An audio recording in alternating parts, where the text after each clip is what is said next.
Friends, இன்று நான் ஒரு கேள்வியை எடுத்துக்கொண்டு வந்திருக்கின்றேன்.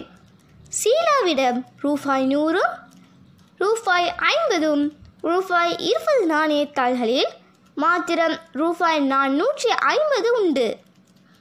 அவளிடம் உள்ள ரூபாய் 20 தாள்களின் எண்ணிக்கை யாது? எங்களுக்கு 3 விடைகள் தரப்பட்டுள்ளது. 4, 10, 7. முதலாவது விடை 4. அப்போ 20 தாள்கள் 4 என குறிப்பிடப்பட்டுள்ளது. அப்போ 20ஐ 4ஆல் பெருக்கினால் 80.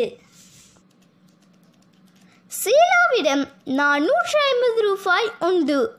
அப்போ 450 ரூபாயிலிருந்து 80ஐ கழித்தால் 370. 370 என்றால் ரூபாய் 100 தாள் 3ம் ரூபாய் 50 தாள் 1ம் இருக்கும்.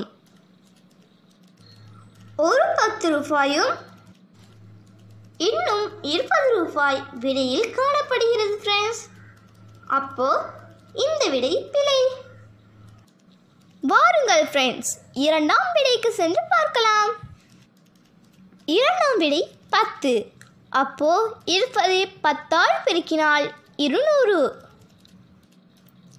சீலாவிடம் உள்ள ரூபாய் 450லிருந்து 200ஐ கழித்தால் 250.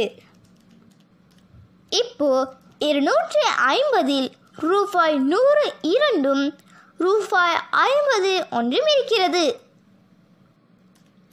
S, correct friends. அப்போ விடை இரண்டாம் விடை.